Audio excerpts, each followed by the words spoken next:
welcome to Today TV with me, Taskia. Today we are going to meet an amazing person who has a hobby to knitting. Are you curious? Let's follow me.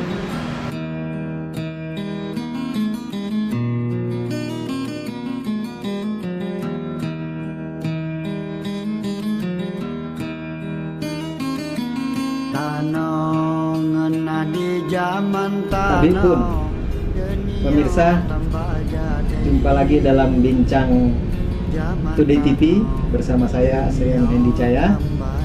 Nah, kali ini saya akan didampingi oleh pewawancara juga, host milenial Taskia Pidini Caya. Kesempatan ini kita akan membahas soal hobi, soal kreativitas, bisa juga soal bisnis, yaitu rajut. Sekarang ini ekonomi kreatif itu kan berkembang.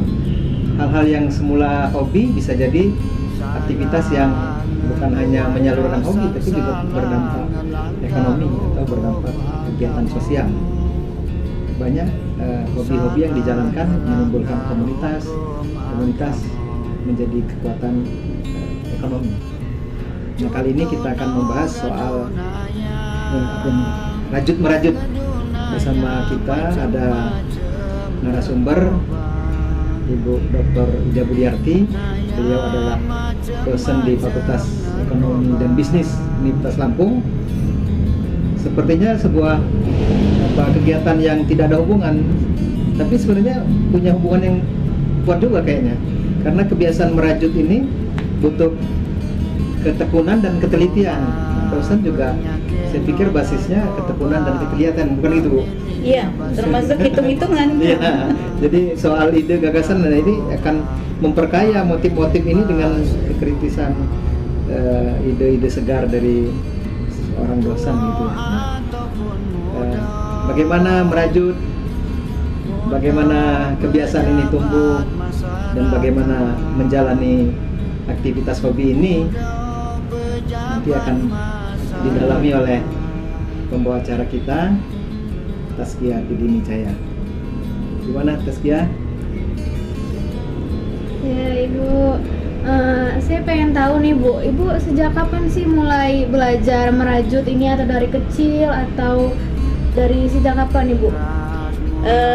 Belajar ya. Sebenarnya belajar secara resmi itu enggak. Tapi pada saat saya usia SD, saya itu bersekolah di Sentresia Bangka. Salah satu ekstrakurikuler dari sekolah itu memperkenalkan knitting kepada muridnya. Knitting itu merajut sebenarnya. Nah, ketika itu saya tertarik. Pada saat pulang dari sekolah, ketika saya melewati asrama di Bangka itu, asrama militer ya, asrama militer ABRI ya, ABRI waktu itu, di depan rumah itu ibu-ibu pada, iya, dulu kebetulan kan orang tua menjadi komandan bukan korem. Apa sih saya lupa ya, kayak gitu lah, semacam seperti itu di Bangka. Nah, jadi istri-istrinya itu pada merajut semua di depan rumah kalau sore hari. Nah, tambah besar minat untuk mengetahui apa sih gitu, kegiatan apa sih itu gitu kan, kayaknya asik gitu kan. Kita membuang waktu tapi tidak percuma, ada sesuatu yang kita hasilkan dari kegiatan itu gitu. Nah, sejak itu saya mendalami secara otodidak, mempelajari semua kegiatan-kegiatan ini. Pernah vakum cukup lama karena kesibukan sekolah ya, kemudian organisasi, akhirnya bekerja.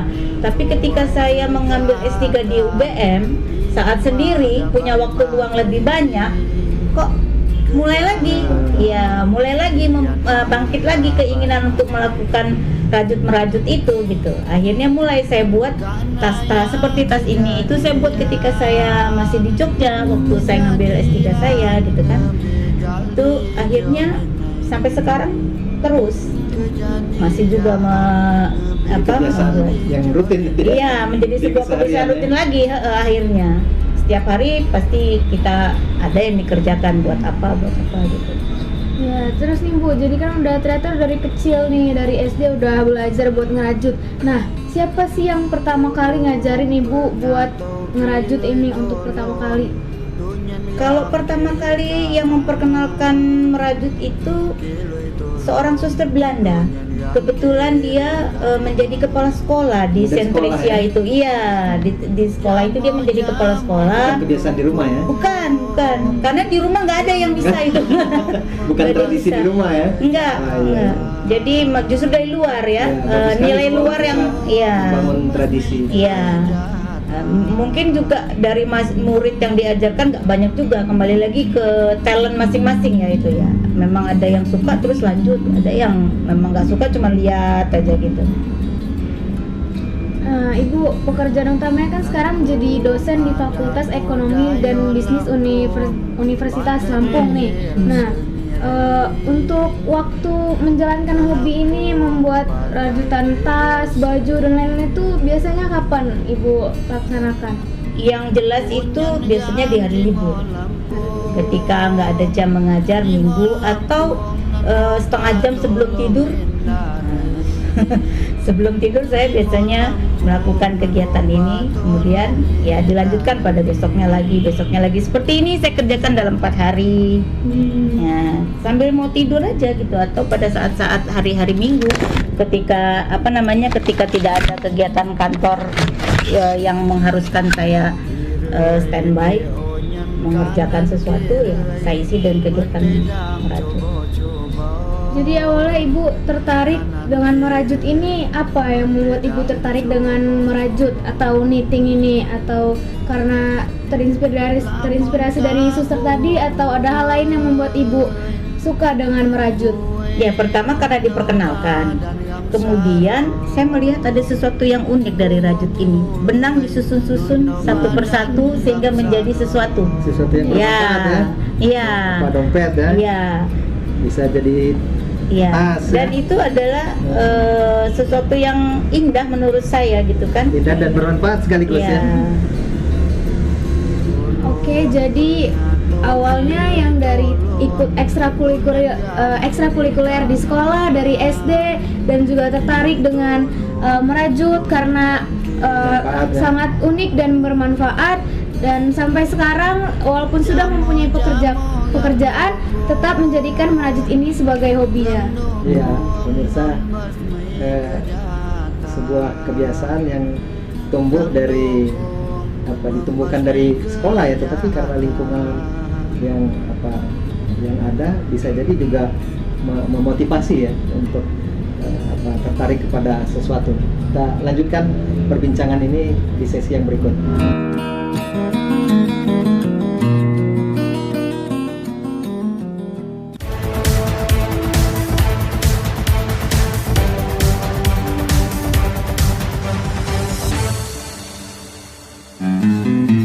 Pemirsa, kita lanjutkan Bincang Today TV berbicara tentang rajut merajut. Tadi kita sudah membahas bagaimana kebiasaan ini tumbuh, mengingat ini berkembang. Nah, tentu kita ingin apa saja bentuk atau model motifnya kita akan dalami lebih lanjut melalui host kita Tazkia Trinicaya. Iya, baik Bu. Selanjutnya kita kan lihat nih ada baju, ada tas, ada dompet. Nah, jadi apa saja sih Bu produk-produk yang Ibu hasilkan dari hobi merajut ini? Apakah ada yang lain? Banyak. Di sini kita lihat ini yang namanya wearable, kan? Nah, kemudian ini ada fashion, tas-tas, ya. Kalau ini? Tas-tas, ini juga wearable, ya. Ini juga wearable, Tas, ya. Ini tas. Ini? Nah, dompet. Kemudian tutup tutup air, tempat air, ya. Kemudian bisa buat TV, bahkan karpet pun ada. Saya sedang membuat tapi belum selesai, membuat karpet dari rajut. Kaos kaki. Kaos kaki bisa, apa saja bisa. Pakaian Baju anak-anak. bayi, ya. Oh, baju bayi, ya. Bayi macam-macam, ya. dasi, pernah lihat dasi, kemudian apa namanya gelang-gelang, kalung-kalung dari rajut. Itu teman-teman di komunitas sering membuat seperti itu banyak. Jadi masing-masing orang punya spesifikasi keahlian. Ada yang seperti saya khusus di wearable, tas, kemudian bahkan ya? ada sepatu ada yang juga khusus untuk apa namanya kayak handicraft ya. Dompet-dompet kecil untuk souvenir di perkawinan, kemudian bunga dan segala macam itu banyak.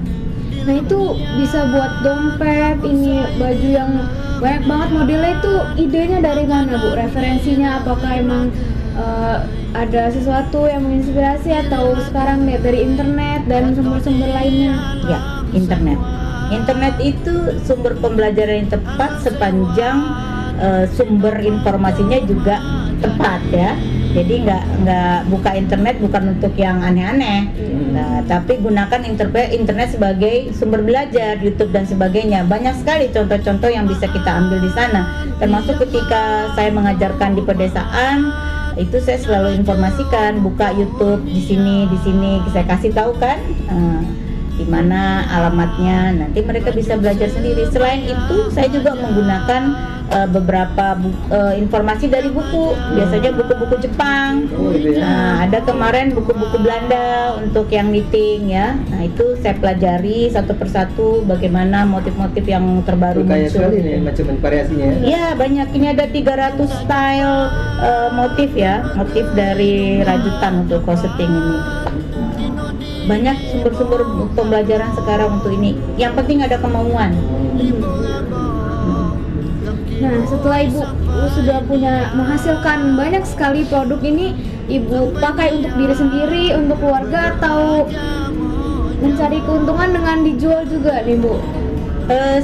Sebelum ini itu concern hanya pada untuk diri sendiri, keluarga, anak ya, kemudian saudara biasanya kan, atau teman yang datang, mau dong ambil gitu kan ya, yang bros-bros segala macam. Tapi ke depan ini kelihatannya karena ada peluang bisnis, kenapa tidak gitu ya? Orang ekonomi. Iya, kenapa tidak? Ada beberapa teman sudah buat catatan, saya pesan ya sudah, sepanjang tidak diburu-buru karena kan memang yang utamanya di kampus. Nah, ini di waktu luang aja. Tapi biasanya mengerjakan belum mengkaryakan. Belum. Mungkin kedepannya mungkin akan ke sana karena permintaannya udah banyak ya, mungkin akan coba. Ya untuk kayak dompet tas ini sudah mulai saya menggunakan tangan kedua. Tapi menggunakan tangan kedua ini nggak bisa juga sembarangan karena kan saya ingin kualitasnya terjaga. Ya harus yang mampu merajut dengan rapi. Kemudian komposisi warna masih kita susun bersama gitu kan. Kalau dilepas begitu enggak gitu kan. Karena ini butuh taste pasar seperti apa. Itu yang harus kita cari tahu. Kemudian kombinasi warna. Iya, itu harus motifnya ya. Iya, nggak bisa dilepas begitu aja. Nah, sekarang bicara tentang hambatan, Bu, atau kesulitan yang dialami ketika sedang merajut atau sedang membuat pesanan orang nih, ada nggak hambatan-hambatan yang biasa dialami? Kalau dari sisi internal nggak ada, tetapi kesulitan yang paling utama itu ketika finishing. Ini kayak ini itu saya kerjakan di Jogja. Ini kan beda. Kalau ini finishingnya all rajut. Ini kan rajut ya, sedangkan ini kombinasi kulit. Nah, untuk yang kombinasi kulit ini Lampung belum menyediakan. Jadi semua finishingnya harus dikirim ke Jogja. Kalaupun ada di Lampung itu masih sangat mahal, sehingga unit costnya yang muncul nanti akan mahal. Kasihan pelanggan atau kasihan pembeli kalau harganya terlalu tinggi gitu kan. Jadi saya membuat ini bahannya ini dulu, kemudian kirim ke Jogja, di finishing di Jogja. Tali-talinya ini tentunya atas dasar informasi kita dari sini, kita maunya begini nanti tukang pengrajin kulitnya yang menyesuaikan apa yang kita mau gitu. Jadi lebih ke finishingnya bukan ya, kesulitannya itu di finishingnya, khusus untuk yang kombinasi kulit. Ya, kalau yang nggak kombinasi kulit begini kan mudah sekali gitu, langsung seminggu selesai, 4 hari selesai, nggak ada masalah gitu kan. Kalau pesannya berupa wearable bisa lebih Seperti cepat. sepatu itu kan apa-apnya atau apa? Kalau sepatu itu kita beli dasarnya. Oh, itu Jadi, ada di Lampung atau? Enggak ada, kita pesan online di Bandung sama Oh, di Bandung. Jakarta. Beli dari sana, kemudian baru dirajutkan. Biasanya beli itu sudah dalam khusus untuk rajutan, jadi dia udah ada posisi di lubang-lubang sekelilingnya. Oke, baik pemirsa, jadi produk-produk yang dihasilkan oleh Dr. Ida Budiarti seperti tas, dompet, baju, dan yang lain-lain itu semua referensinya itu bisa dari internet, dari buku, dan dipelajari secara otodidak. Selain itu juga untuk dipakai untuk diri sendiri, keluarga, dan saudara juga bisa dijual untuk mencari keuntungan. Untuk hambatan yang dialami Dr. Ida Budiarti sepertinya hanya terdapat pada finishing, terutama pada bagian tas yang tidak bisa tidak ada pelayanannya di Lampung, jadi harus dilaksanakan di luar kota. Untuk merajutnya sendiri ini tidak ada hambatan sama sekali. Ya, pemirsa, kita lanjutkan perbincangan yang menarik ini pada sesi yang berikutnya.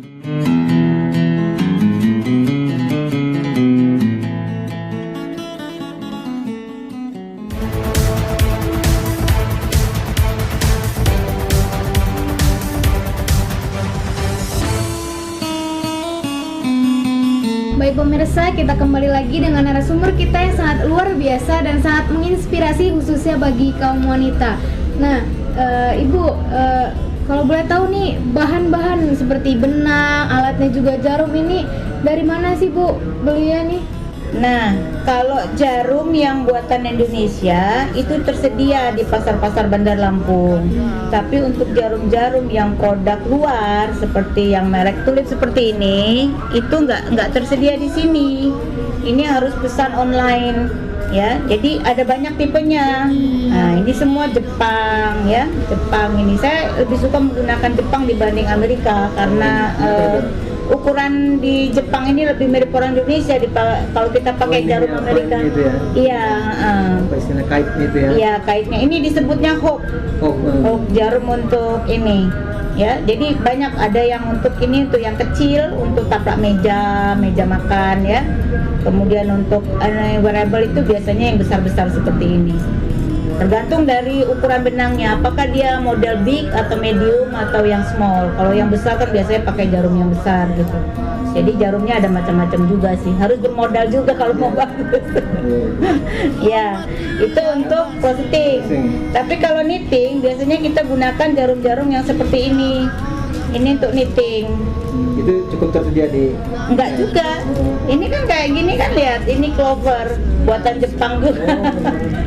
Iya, kalau di Indonesia biasanya dia model besi yang dua itu, yang single point, yang sebutnya sebagai single point itu. Nah, kalau ini sebutnya sebagai circular needle. Untuk yang knitting seperti ini. Jadi macam-macam perangkatnya untuk kegiatan ini. Dari benang apa? Nah, kalau benang juga, kalau benang-benang yang jenis poli itu ada di Bandar Lampung. Tapi kalau seperti ini disebutnya dengan balian, benang katun Bali. Nah, katun Bali ini kita harus online beli. Ya, tapi udah cukup banyak, kemudian harganya juga bersaing karena banyak penjual sehingga ya pasarnya persaingan ya. Harga juga nggak terlalu mahal gitu kan. Untuk satu gulung ini sekitar 18 sampai 20 ribu harganya. Seperti itu. Warnanya macam-macam, sangat banyak. Tapi ini katun, ada lagi yang kalau seperti ini yang sedang saya kerjakan, ini namanya benang kasmilon. Dia seperti katun tapi lebih mengkilat dibandingkan katun, ya. Kalau yang ini nilon. Tas ini lebih banyak menggunakan benang nilon karena kekuatannya lebih tinggi dibandingkan katun dan ini. Nah, ada kesulitan nggak nih Bu buat mendapatkan kayak jarum, terus tuh benang-benang ini apakah selalu tersedia atau kadang-kadang habis stok juga?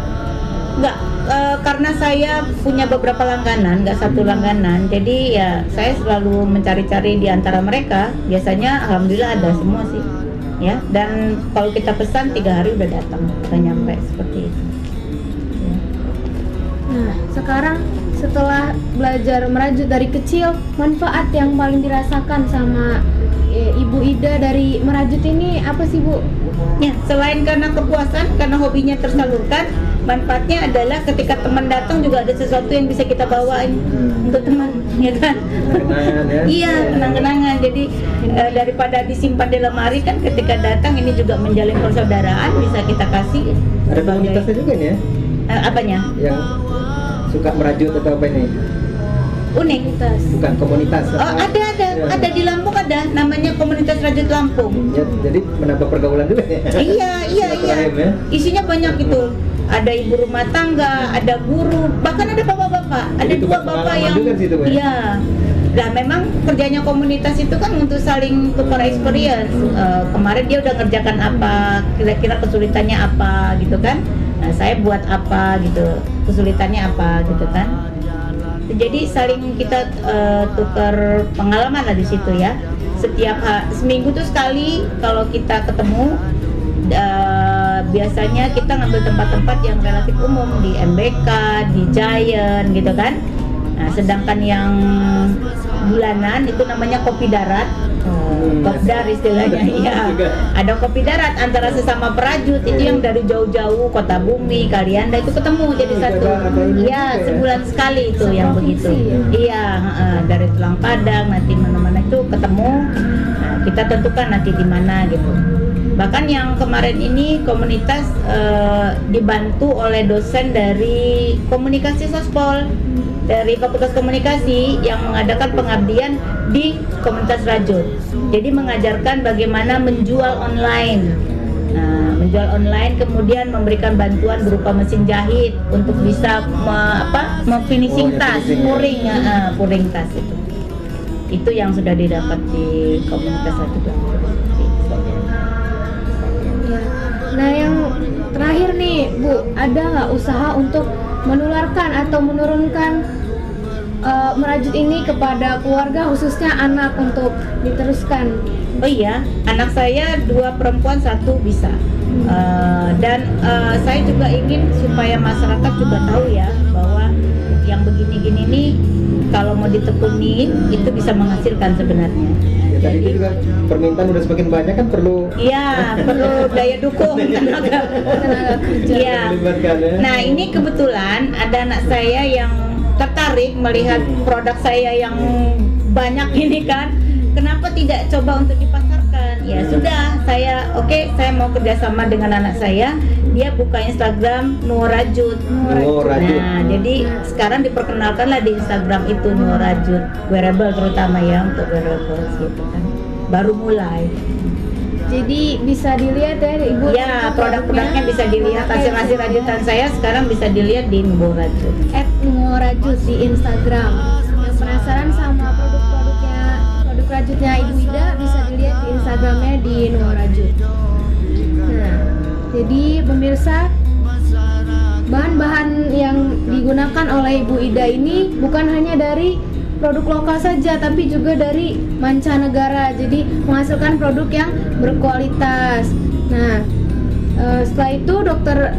Ida Budiarti juga ikut komunitas Rajut Lampung, di mana anggotanya itu adalah seluruh perajut Lampung. Seluruh perajut yang ada di Provinsi Lampung yang bertukar pengalaman. Okay viewers, I think that's all about our interview with Miss Ida Budiarti, who has a hobby knitting that is very beneficial, not just for spending her time with her hobby, but also very beneficial in economic sector, and also she can have more friends with the knitting organization. I hope that the viewers can get the benefit from this interview, and thank you for watching. Ya, demikian pemirsa bincang Today TV menyangkut soal hobi merajut yang berkaitan dengan tadi memanfaatkan waktu yang produktif, dan ada peluang usaha ternyata bersama dengan itu. Di samping tadi ada pergaulan yang semakin luas karena ada komunitas yang mewadahi untuk saling tukar pengalaman sehingga semakin kaya ide-ide, motif-motifnya. Ya, untuk bagi peminat rajut yang ingin belajar rajut itu bisa bergabung di komunitas. Pemirsa, kita jumpa lagi dalam bincang Today TV dengan topik-topik yang lain. Janji beliau mak bohong.